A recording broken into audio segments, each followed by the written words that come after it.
Good evening and welcome at a time when both the BJP and the Congress are trying to outdo each other in a war of words ahead of the Karnataka elections, and in fact even the elections, the main ones in 2024 coming up.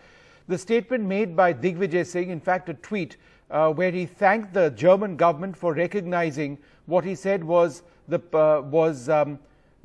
persecution of Rahul Gandhi was something he thanked them for. He said, "Thank you, German Foreign Affairs Ministry, for taking note of how the democracy is being compromised in India through the persecution of Rahul Gandhi." Now, Digvijay Singh is no stranger to making remarks that often get him into trouble. He speaks his mind, but at a sensitive time, it's unfortunate for the Congress party, which has now distanced itself. But before they did that, these were a couple of the reactions. Sign a memorandum of understanding with Communist Party of China with opaque contents during interactions abroad. It's moving too fast, but essentially Nirmala Sitharaman, among Kiren Rijiju, Anurag Thakur, all hitting out at Digvijay Singh. Jairam Ramesh has now said that the Congress firmly believes that India's democratic processes themselves have to deal with the threats posed to our democracy by Mr. Modi's assault on our institutions. So India's democratic politics have to deal with India's challenges, is what the Congress now says on record. Interestingly, in all of this, and in fact let me bring my colleague Megha in at this stage.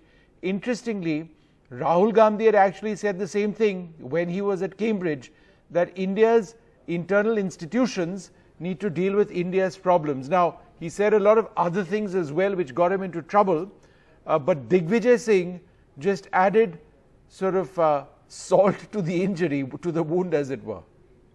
Yes, Vishnu, but looks like the Congress has now gotten into some damage control mode. With this tweet that we are just putting out right now, we broke some time back, the tweet that has come in from Mr. Jairam Ramesh, now distancing his party and himself from what Mr. Digvijay Singh has said, because looks like the Congress has found it very difficult to defend the words and the thank you note that was put out by Mr. Digvijay Singh, thanking the government of Germany, the spokesperson of the foreign ministry there.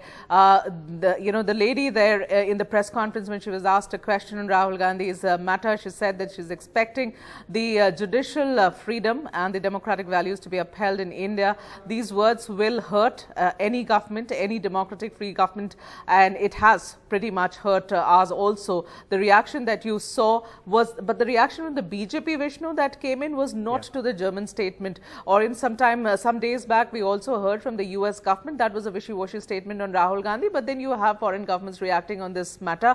But the BJP and the top ministers of the Modi government did not react to these statements. What they reacted to was this thank you put out by Mr. Digvijay Singh, saying, well, we were saying this all along.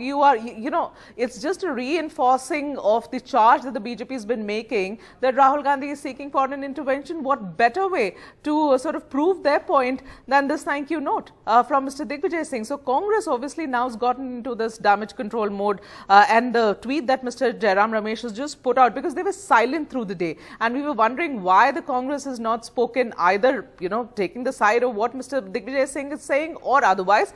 But now it looks like they have made up their mind. They cannot defend what Mr. Digvijay Singh has said, perhaps realizing that this is going to snowball into a controversy. They'll really find themselves in a difficult spot on this. And the statement that has been made by Mr. Jairam Ramesh is this, that Congress firmly believes that India's democratic processes themselves have to deal with the threats posed to our democracy by Mr. Modi's assault on institution and his political vendetta, etc., etc. The Congress and opposition parties will take him on fearlessly. But then this is our issue. It's an issue that is completely domestic, should remain within the confines, our national confines, shouldn't really be talked upon or deliberated upon or commented upon by a foreign power or a foreign government for that matter. The reactions that have come in on this story, first from the German spokesperson of the foreign ministry and then the BJP reacting to it. Let's take a listen. Politiker Rahul Gandhi zur Kenntnis genommen, ebenso wie die Suspendierung seines Parlamentsmandats. Nach unserer Kenntnis stehen Herrn Gandhi gegen das Urteil Rechtsmittel offen. Dann wird sich zeigen, ob dieses Urteil Bestand hat und ob die Voraussetzung für die Suspendierung des Mandats überhaupt gegeben ist. Wir erwarten, dass die Standards in Bezug auf die Unabhängigkeit der Justiz und demokratische Grundprinzipien auch für das Verfahren gegen Rahul Gandhi gelten. Today, the statement made by the Congress leaders, the manner in which Digvijay Singh is seen cheering, the statement made by Germany as regards an internal matter of India, shows that this is not a sayog, but it is actually a prayog. Days ago, Rahul Gandhi made a fervent plea for foreign intervention into India's internal affairs on foreign soil. He demanded US, Europe and other countries, Western countries, intervene in India's democracy. He's done this in the past too with Nicholas Burns. And as if on cue, statement after statement is issued from foreign shores by foreign countries, indulging and interrupting and also making statements on matters which are firmly within India's internal affairs. And then Congress party comes out and celebrates those statements, justifies those statements, justifies that intervention.